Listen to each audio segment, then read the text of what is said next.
Let's look at another material, bioplastic. The name may mean something environmentally friendly, biodegradable, but it turns out life is never that simple. This ranks at number 47 with 4.3 gigatons in reduced CO2 by 2050. $19.2 billion is the first cost, and then data is too indefinite to be modeled for net savings. I will show the history in a minute, but this is a nice example of Henry Ford again leading the pack in terms of producing the first bioplastic car in 1941 in Dearborn, Michigan. He had a soybean laboratory where he also had a fuel made from hemp oil, and this was done because the metal was being all diverted to war efforts, and it was just 1,000 pounds, obviously less heavy than the conventional all steel counterpart.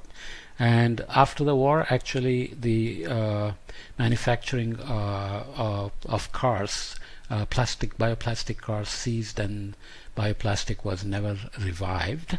If we look at briefly the history, it goes as far back as 1.5 BCE, when Mesoamerican cultures apparently were using natural latex and rubber to make balls, containers, and make their clothes waterproof, in fact. Then you have 1860s, Alexander Parks made a bioplastic. 1897, Galilet, German chemist, Maurice Lemoine, French guy, made a PHP, polyhydroxybutyrate. Leo Baekeland made bakelite, and he hit the jackpot. He made kitchenware, jewelry, toys, and firearms with bakelite. Brandenburger in 1912, Henry Ford 1930s, Rilzan made nylon and polyamide in 1947. 50s and 60s, PHA again. Oil and energy crisis in the 1970s led to rising oil prices, and dependence to oil in the 1970s became again the driver for the development of bioplastics. Japanese scientists did nylon factory. Iranian revolution and Iran-Iraq war causes expensive oil prices again, and huge debts and deficits in Western democracies. Obviously led to a constraint on oil coming out of the Middle East. So again, leading to oil-based alternatives to oil-based plastics. Imperial Chemical Industries and Marlboro Polymers, bioplastics from Novamont in the 1990s, Monsanto, Cargill and Dove Chemicals, and into 2000s again many companies, and now 2018 there was first packaging made from fruit, and also there was a first prototype car made completely from bioplastics. So many auto companies still use lots of bioplastics for various parts, nearly all of them. But bioplastic runs parallel to plastic production still. This is just showing numbers from 1950 to 2015 of millions of tons of plastic production, and you can see now we are way over 350, almost 370, and growing.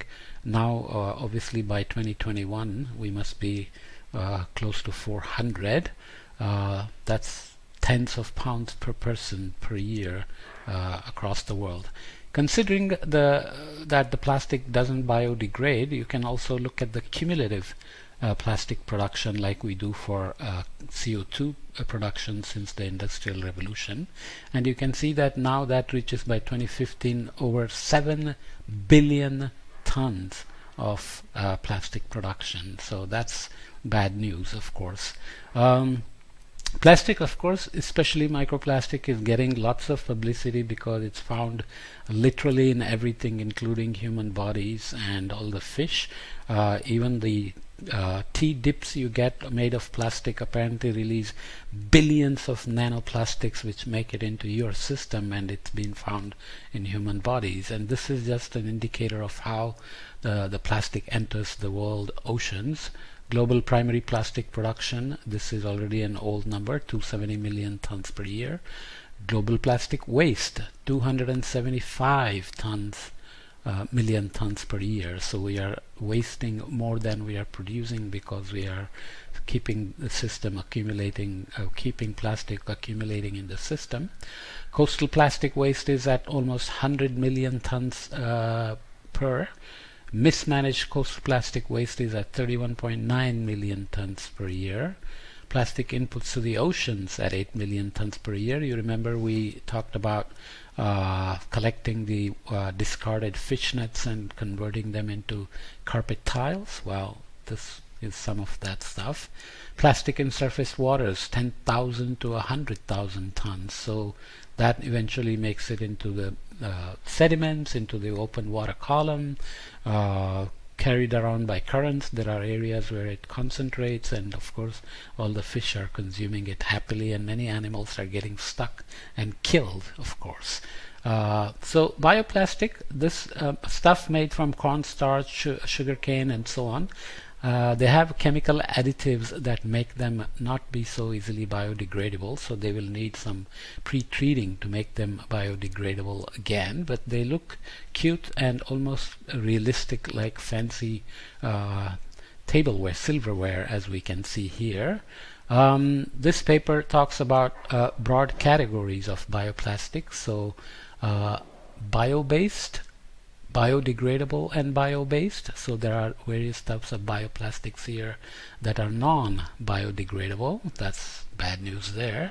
There are several bioplastics that are biodegradable, and there are conventional plastics which are of course non-biodegradable, and there are other types. So these are different types: PLA, PHA, starch blends, PBAT, PBS and PCL. They're all biodegradable as well. Looking again at some numbers, again this has a scale of biodegradability, and this is bio-based and non-biodegradable. So global production capacities of bioplastics in 2018 by material type. You can look up what these are. I'm not going to go through them. Polyethylene and polyaramides and so on and so forth. But you can see the various numbers. So there are large non-biodegradable plastics being produced, and that production capacity is actually larger than the biodegradable bioplastics on this side. And in terms of production, 348 million metric tons of conventional plastics were produced in 2017, as we just saw. 2 million metric tons of production capacity of bioplastics in 2017, so much smaller than this number here. And out of that, only 885,000 metric tons of production capacity was biodegradable bioplastics in 2017. So miracle material continues to be a big player. Overall, we estimate the total production of plastics to grow from 311 million tons in 2014, we know already it was at 348 by 2017, to at least 792 million tons by 2050. This is actually a conservative estimate, with other sources estimating over 1 billion tons if trends continue. We model the aggressive growth of bioplastics to capture 49% of the market by 2050, avoiding 4.3 gigatons of emissions. While technical potential is even higher, this solution is constrained by limited biomass feedstock available without additional land conversion. Just like bioenergy, this is always a concern. How does it affect food prices, food availability, food access, and so on? The cost to produce bioplastics in this scenario is $19 billion over $30 over 30 years. While the financial costs are currently higher for producers, they are dropping quickly. So bioplastic is a material, and hopefully it will be a solution, a no regret solution, but right now it's still not a miracle that's going to replace all the plastics.